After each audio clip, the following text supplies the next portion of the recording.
everybody. Welcome to this week's episode of The Next Woman Up. I am Melissa Treebwasser, absent my normal partner, Michael Waterloo, who is unavailable due to some travel issues. But I wanted to come on here and give you guys a quick introduction to a really special interview we did this week. We welcomed on Nyla Harris from the University of North Carolina, a senior forward who has been absolutely lighting it up and leading the Tar Heels this year. When I tell you this is one of the most fun interviews we've done, I am not exaggerating, and it will not take you long watching or listening to get that same vibe. Nyla is effervescent, absolutely jumps off the screen, and gave us such a great conversation about basketball. But when I say this woman will have you ready to run through a brick wall with her inspiration and her excitement and her enthusiasm about life and life outside of basketball, I mean it. So I really hope you guys enjoy this. She has a future career potentially in broadcasting. I think you'll see why that's a very reasonable goal for her. And we appreciate you guys tuning in.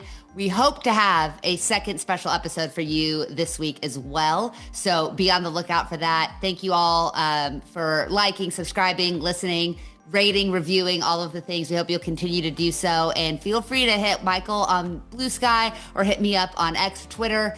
We'd love to answer your questions and see what more you guys would like to see from the Next Woman Up podcast as we get ready for the conference tournament, Selection Sunday, and of course, March Madness.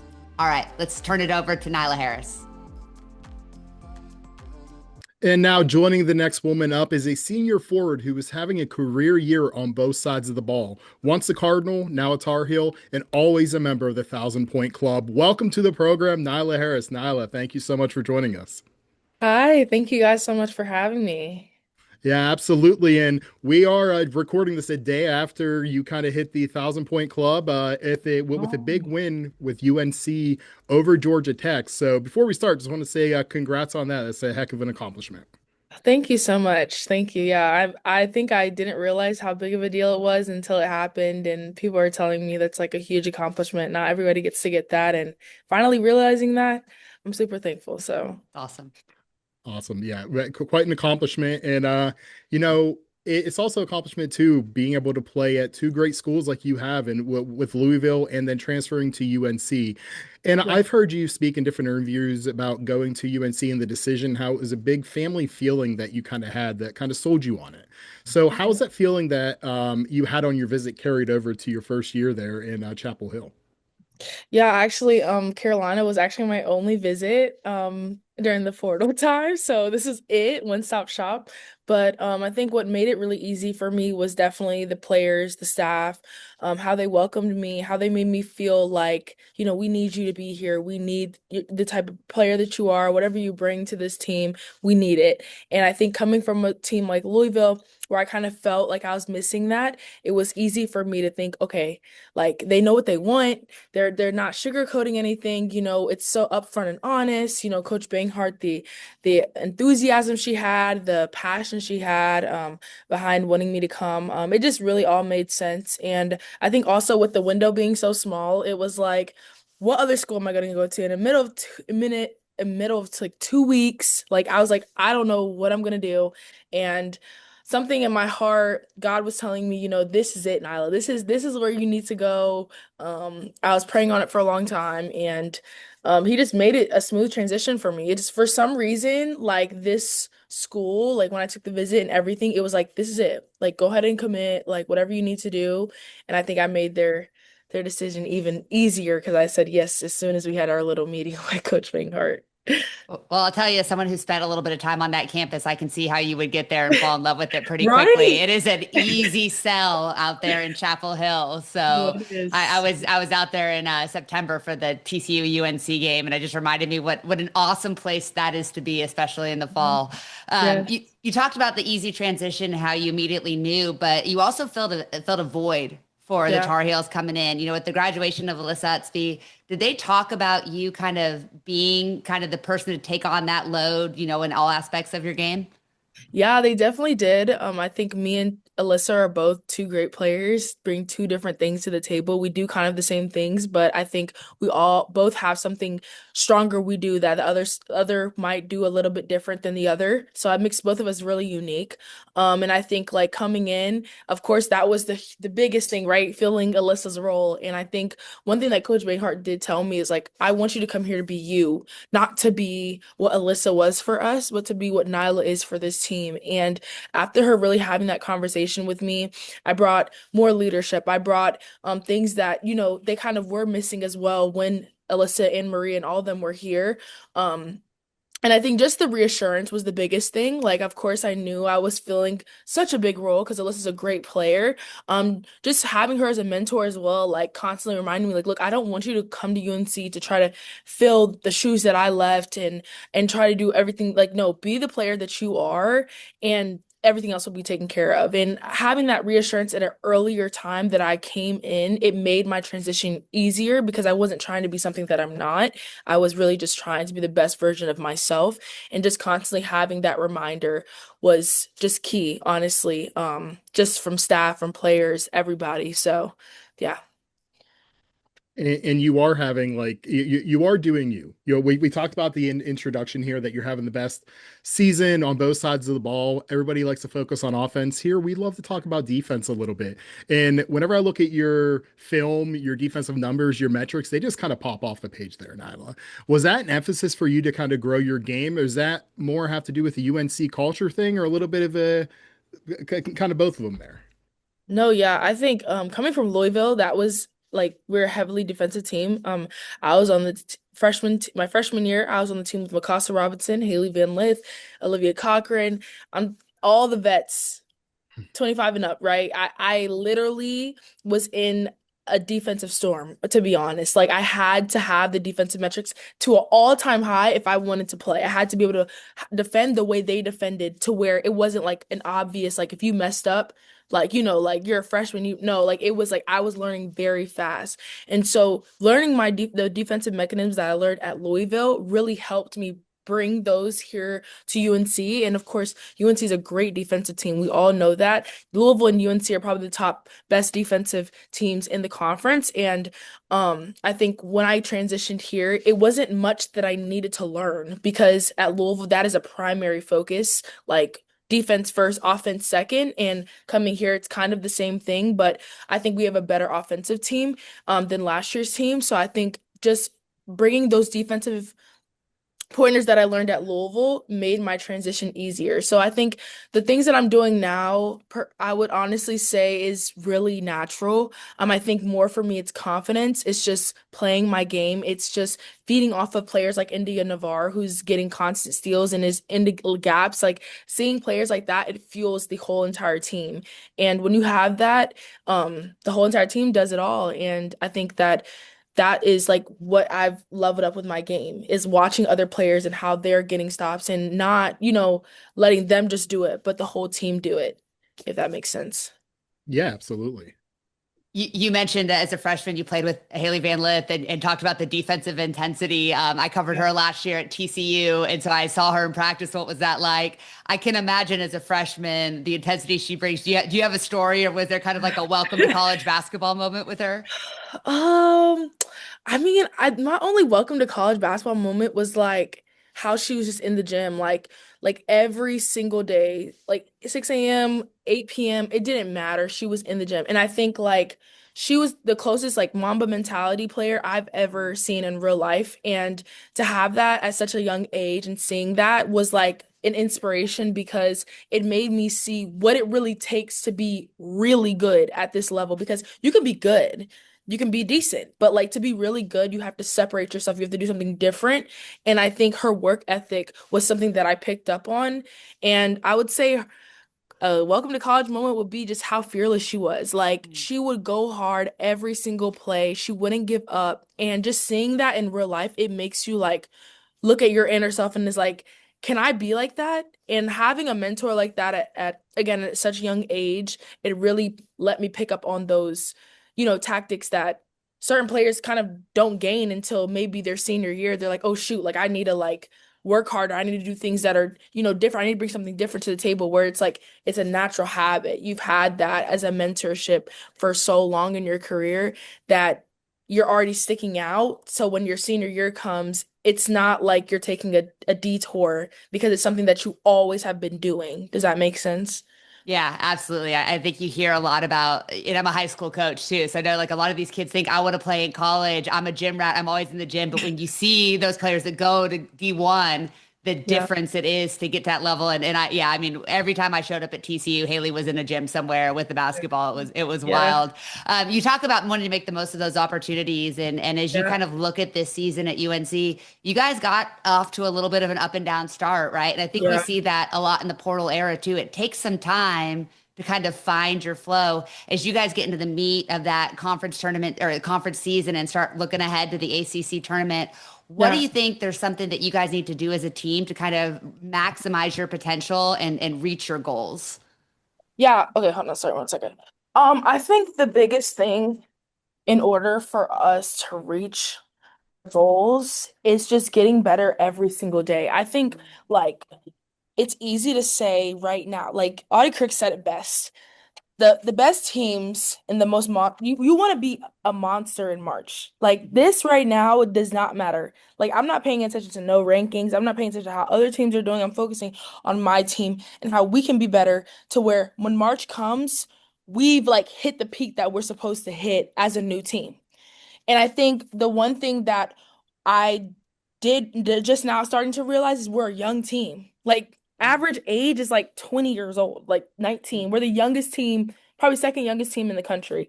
Wow. And so to have those type of players that are really able to buy into me and Indy, right? Coach Banghart talked about it today. Like we came off a win against Georgia Tech, right? But we didn't play to the level that we could play. Like especially me and Indy. Like I feel like as seniors, we could have brought more. We could have wore our leadership better. And she was telling us like these players in the room, they're so young that they literally buy into what y'all believe. Like whatever it is, they're doing it for y'all. So when you wear your performance on your body, when you wear your body language, all that, they wear that as well. That's how much of an effect y'all have on this team. And I think that's the next step for us is as leaders, as seniors, me and Indy, having that next play mentality to where our individual performance does not define us because we have a great team. Like coming off the bench, we average like 29 points. So like it's not like so much on the five players that are starting that you have to do us, you have to do that. There's not a lot of teams that have a bench coming in that bring 30 plus points in a game. It's usually the starting five is all you get. The bench is like, oh well, hopefully we don't have to come to that. But we have a great overall team. And I think that the more we grow together, the more chemistry we grow, the more team meetings we have, the more we're vulnerable with each other, the more we say, "Hey, look, I don't feel comfortable in this point of the floor," or "Where do you like the ball?" or all those things that, during the summer you wish you could get them right away, but the more you play together, the more you mend, the more you get that feeling that you've been wanting for so long. And Coach Banghart said it best, like we're like, yeah, we wish we could have played better, but let's look at the things that we are doing well. If I would have told you that we're the best defensive field goal percentage team in our conference in June, you would have bought in, right? So like it's just like knowing like where we're going, as long as we keep our eyes up and we don't even look at how we lost to Louisville first ACC game of the season, how we lost to Stanford. If we don't look at those games and we just keep going looking forward and not looking back, it's going to be scary in March. Because I think personally, I would take this team in March because we're getting better every single game. And we're able to look on the inner side of ourselves and say, oh, we need to do this better. We need to do that better. We need to get back in the gym. That this team is always wanting to get better. And having a team like that who stays being ready and stays getting better, it's very scary. So I'm honestly just gonna say like for us to get better, it's chemistry. It's having that next play mentality on the floor, in between the lines, uplifting each other, knowing, having patience with one another, having grace, and knowing like it's not gonna be like this every single game. A game has its ebbs and flows, will be great. Awesome. Tell you, Nyla, you have me ready to run through a Yeah, wall and get out I'm there and clipping. I'm compete. Like, clipping that and playing that for yeah, my team. I'm not even lying. We'll be watching yeah. film with that next week. I Thank have you, no, guys. yeah, that those young players, they just have to listen to you. And I'd be like, absolutely sign me up. And not just listen to you, but watching your film too. Cause I'll tell you what, I mentioned before, you pop off the screen. You're everywhere. You're Thank chasing loose balls. You're stepping out for a mid range shot. You're finishing tough at the rim. You're flying out from the wing for rebounds. What aspect of your game is your favorite, would you say? Oh, like this is crazy that you're asking me these questions because I literally just had this conversation with Coach Mainhart, like about my confidence. Because like I'm not gonna lie, at Louisville, like my confidence was nowhere to how it is now, and I still have my ups and downs, just of getting out of that headspace. You know what I'm saying? And so I think my favorite part of my game is like my passion, like because I think like I can not score. I could not get a freaking rebound. I could be triple teamed. I could be all those things, but like not letting that take away the energy and the passion that I have as a player. I think that's what WNBA coaches look at. I think that's what coaches look at. Like those types of things because when you get to the next level, you're going to be surrounded by Candace Parkers, Alyssa Thomases, Nafisa Colliers, like Coach Maynard just talked to me about this. Like, you're gonna get the ball maybe once every 15. You're gonna be a true role player. So making sure that you have these great additions to your game outside of performance and like the things that you can bring consistently to practice and do the things that, no one else really wants to do at the next level, that's going to get you farther. And I think that now that I've bought into that, everything else is being taken care of. Do you know what I'm saying? Like I'm bringing an energy to where if I see my teammate down, that fuels me to do the things that I'm so good at. So I don't let, Georgia Tech. I got blocked 3 times by Brianna Turnage. Like great, she's great, a great blocker. She's great long, but I let her first block get in my head, and I started diminishing my game because she blocked my shot. No, keep being the player that you are. Just because she blocked your shot once doesn't mean you're not Nyla Harris. Like, and I think that once I get out of that headspace, then it's gonna be really scary. So for me, I would say honestly, it's just my favorite part of my game it's just the energy that I bring, the passion, the leadership. That's what I like about my game because yes, everybody can score, everybody can get rebounds, everybody can do those things, but like when it comes to what makes Nyla unique, it's definitely the energy that I bring to the table after every play, every ball that I dive for, every pass that I make to a teammate and they make the three. What am I doing to ignite the fire for my teammates? It's those intangibles that don't always show up on the box score. Yes. Absolutely. Well, you kind of touched on it, but we want to talk about your professional aspirations. You mentioned the WNBA and getting a chance to play in that league. Is that the goal for you at the end of this season? I mean, honestly, y'all, like whatever God wants for me. Like I'm not wanting like I was one at one point to be like, I want the W so bad, y'all. Like this it. This no plan B. Like, no, like if the W is for me, we'll go to the W. If pro overseas is for me, then that's what I'll do. I mean, I'm not like pinpointing every point of my life because I've done that and like I haven't had joy in life doing that. So it's more about just enjoying the journey, enjoying the process, and then whatever happens, happens. We still have a lot of season left, so who knows what could happen at the end of this year. I don't know. I don't pay attention to the WNBA draft. I don't pay attention to any of that because like honestly, at the end of the day, like I want to leave a legacy here. Like this is the enjoyment part of my college career, of my college life is being in college, playing in college. You only get this once in a lifetime. So when it comes to pro, yes, I would love to go pro. Whatever happens, happens. Would I like to play W? I would love to play in the W, but if that's not what, happens, then that's not what happens. But I would be open to whichever, honestly. I'd love to be outside of my country and experience something different. I know I've talked to multiple players who I did play with and they're overseas and they love it. So, and I think I would love it too because it's just a way from the world, from the US and I've been in the States all my life. So although yes, it's a little bit of getting used to, but I think it's also an enjoyment because you get to experience a side of the world that you never experienced. I have teammates who came from overseas and they're coming here to see what the states are like. So it's like we're flip-flopping lives, and I talk to them about how they like, being in their country and what's different. And they tell me the things that, which makes sense. Everyone drives here.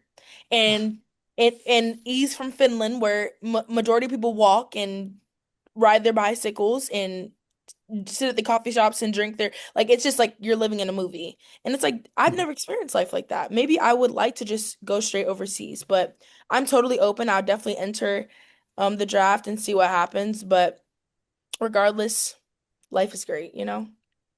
And life is great. And one thing I can see you being great at, just chatting with you, is broadcast journalism. And so Oh my happens that gosh. seems to be a dream of yours too. So that can be a plan B right there, whether it's Literally. after school, after you're done playing pro. Yeah. We've seen the post game radio hits and TV hits. Nyla, you are fantastic at it. Do you Thank kind of you. have a vision for what that would look like if you decide to kind of pursue that career?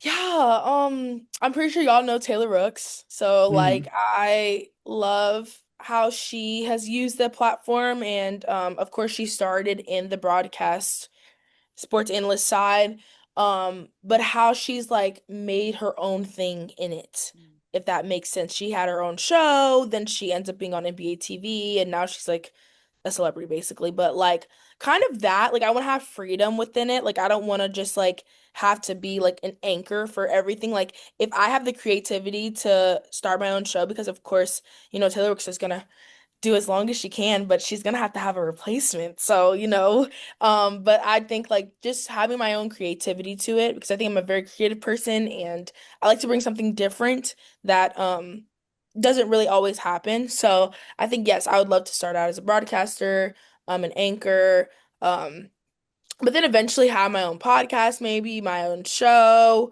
um, whatever, honestly. But I think I can do some great things with it. I think like this is something that I've been called to do, and coming here confirmed it for sure. Being a part of Sports Extra, the journalism school, and this is my first year here.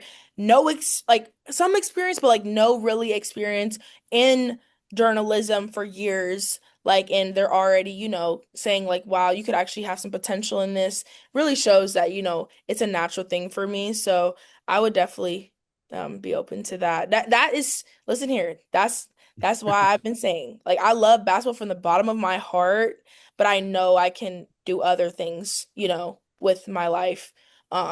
And when you get older, you kind of look at that. I've been playing basketball since I was in sixth grade, and although that is late, there's other things to life than outside of my sport. And sometimes, I'm not ready to stop yet, but it will come soon. Listen, I think the inspirational motivational speaker path is wide open for you based on the last 20 minutes and in addition to the sports broadcasting. All right, I got to ask you then, what's your dream event to get to be on a broadcast for? Ooh, dream event. I'm a def okay, dream event. I'm a definitely say like the Super Bowl. Which two teams are you wanting to call that game for? Oh, I'm okay. really putting you on the spot here. I'm making you make some tough I'm gonna choices. say the I'm gonna say the Ravens, and I'm gonna say the Ravens and the Buccaneers. Oh, the Buccaneers. Okay. So little Baker Yeah. Mayfield, Lamar Jackson, maybe squaring Yes. off there. Okay, I like it. Yeah. Who wins the game? Definitely the Buccaneers. Definitely Bucks. Okay. And they got to wear the creamsicles though, right? It doesn't They count if they they don't wear the creamsicles. they have to Uh, wear the creamsicles. They Michael, have Have I don't want to. to see it. I don't want to see that reaction to the creamsicles. They're perfect. They're I perfection. I had a Warren Sapp creamsicle jersey growing up. I love the creamsicle jersey, so I Outstanding. represent them. Yeah, 100%. That was a good face. That was a good face, and that was great because you kind of got us a nice little segue into our quick hitters. So, are you ready for Okay. some more quick hitters there, Nyla? We'll put you on the hot Let's seat. do it. All right. So we'll start off with. I saw that you attended the Beyonce concert in Atlanta. Ooh, What yeah. are your top three Beyonce songs? Um, Girls Run the World. I think it's Run the World, whatever. Girls Run the World. Um, let's see. Well, you put me on the spot for real. I like Speechless. I've been listening to that. Speechless is good. Um, and Freakum Dress. Good. Yes, classic Solid. classics. Love it. Solid. Yes. I saw you say that Nafisha Collier was your favorite WNBA player, and we Yes. talked a little bit about her. Is she your WNBA comp, or do you have a player you think your game most resembles? Oh, I think, well, I've heard that my game resembles Gabby Williams, Mm. but I'm gonna say my game resembles more Alyssa Thomas, I would say. Mm. Just like the rebounding, the running the floor, um, just like the uniqueness, the a ability to move at like a very big size. I would definitely say Alyssa Thomas. I've gotten that AT's for a long great. time. That's a great comp. Oh yeah, she's Listen, great. if you get picked up by Phoenix where Alyssa Thomas is and she's the engine, you could be the little engine that could. I'm just saying, we have a Listen couple nicknames here, there for you. picking her Yes, brain as soon as I land. yes, the highest IQ player. I spoke to Sammy Whitcomb about Yeah. it. She just said AT's on another level with her basketball IQ. So you mentioned the Super Bowl, you'd have Tampa there, but I want to talk about Orlando because that's where you went to high school at. What is a Yeah. misconception about growing up in that area, would you say? Misconception. I think people just think I go to Disney World like all the time. I literally don't. Like I haven't been to Disney World since I was probably like 4 or 5. Like actually no, I actually just told tall tale with that. Actually I've been last year for Christmas, but that was the first time I've been in like probably since I was like 5. But I Wow. don't go there like all the time because like I live like near. So I think when you say Orlando, people are like, "Oh my gosh, how many times do you go to Disney?" And it's like not that many times. So that would be a misconception that people that live in Orlando religiously go to go to Disney World. I don't think that's a fair thing. That's a good answer, I think. Um, Yeah. we haven't talked about it yet. Your dad's a former NFL player, but he Yes. retired before you were born, right? Yeah, So he did. was there a point when you realized, oh, this guy kind of a big deal?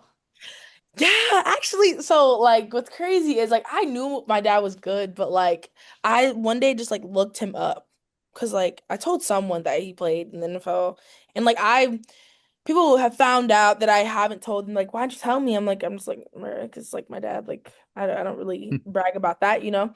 And then I looked him up and I was like, wait, like second round draft pick. Jeez, Yeah. He okay. had a 10 Like sack season. Like he was yes, legit. Yeah. I was like, wait, hold up, like, bro, you're actually legit. And like, I told him that, and he was like, bro, you didn't know this already. And I was like, no, my bad, bro, I didn't know for real. But no, like, he's legit, and having that, like, because he's been at the highest, and picking his brain on that, even though it's not, he hasn't been at the NBA or whatever, like basketball, but it's still the same in terms of expectations and all that. Um, just picking his brain on that, honestly, asking questions, how it is, how much of your time is taken up with that. Just talking about him, all those things is my favorite part. But yeah, I literally didn't know he was like that. I'm sorry, Dad, but he's like We won't legit. tell. Don't worry. I don't even want to play. I wish I was born to see him play, but I bet them linemen had a field day for real. And from the NFL to Legos, which I see that you're pretty into Legos. Do you have a dream set that you want to build someday? Um, yeah, actually, I actually want to build it's like the love, like, Oh, the New York from New York? yes, Yeah, yes. yeah, Mhm. yeah, yeah, yeah. I want to build that one. Because I like that one. I want to have like when I get my final destination home, or maybe overseas, like I just want to have like a whole Lego collection where it's like all of like my like decorations are Legos. And I'm gonna Love Hey, that. super glue them together. you got to keep with the pro basketball for a while to afford your Lego habit, though, You're right? right. Like that's it is. You're I see. actually right. Some of You're these things, like these sets are like I have ADHD. So like I'm not good at Legos because I get really frustrated and walk away really easy. But some of these sets are unbelievable, man. But they're also right. like $1,000. I know. Like So one of them I saw, it was like super expensive. I think it was like I don't know which one it was. I don't want to say the wrong one, but it was one that I saw that I was like, oh, I really want that. And it was like 200, Yeah, 300. it's Like, wild. no. We need that CBA to get signed. We need those rookie contracts to go up. We need to take care of you so you can Hey, work the Legos. please and We'll thank we'll get to you. work on that. We got you. Yes, Let's please. stay off the court. Like Legos, broadcast journalism, Yeah. basketball. You're also an avid reader. I saw too, right? Do Yes. you have a favorite book of 2025? Yes. My favorite book of 2025. I would definitely say Atomic Habits. Mm, I'm really into self-help books, so always making sure I can just better myself. And I will say that kind of also trickles down to having players like Mikasa Robinson, Haley Vinlith. They were reading books that were bettering mm, themselves. And I picked up that book and honestly it really changed my life. Like having the right habits, breaking strongholds that I've been holding on to for so long and felt like I couldn't break them, and telling you basically, no, I can break them. And I've seen my growth as I've gotten older and now being a senior, I've seen my growth in, negativity, realizing I'm thinking negative, realizing I'm feeding into the wrong thoughts, realizing, I'm building wrong habits, realizing I'm going back in roads that I was once delivered from. Those things really just keep you on the right path. And I think that also counts towards like my game. I'll have a bad game, but then I know how to not let that be a constant road for me. It's like, oh, pick back up. You know what I'm saying? I yeah. can easily reflect. I'm very self-aware of, the wrongdoings and whatever, and critiquing myself. So I think definitely self-help books. So Atomic Habits for sure. You guys should definitely go Ha read. have you read Mind Gym? No. You've got to pick up Mind Gym. That's one Okay. of my all time. I've given that to multiple players. I've had my Okay. students read it. Yeah, Mind Yeah. Gym is one of my Mind all-time Gym. faves. Yeah, it's an oldie but Okay. a goodie. It's worth it. Okay. I'm definitely gonna read that one for sure. Mind Gym. I've been putting you on the spot quite a bit with your favorite Beyonce song. Melissa was asking you Super Bowl teams, who you want to cover, who's going to win. So I'm going to put you on the spot one more time here. AC Mhm. Fudd has a podcast called Fudd Around and Find Out. Yes. We talked about broadcast journalism, maybe a podcast down the road. Yeah. What would your podcast be called? Oh, y'all, hold up. Oh my gosh. Wow, that's like actually hard. I'm not gonna lie. Y'all really got me with that one. Let's see. Um, hmm. I think like my podcast, I'm trying to think like what would my podcast be about? I think my podcast will be about like kind of like, the Sue Knows Places. I don't think you ever Hmm. heard of Yep. Sue Bird's show. Yeah. So Yeah. like kind of like going to you said podcast slash show, right? Or just podcast? Whatever you want. Podcast or Yeah. show. It's open for Okay. interpretation. Yeah. So yeah, I would say if it's a podcast, oh, I don't know if I would want it to be like basketball based. I think I'll be want it to be like more like outside of basketball, like the life of an athlete, Mm. the things that, not everyone gets to see. Wow. Y'all really got me with this one.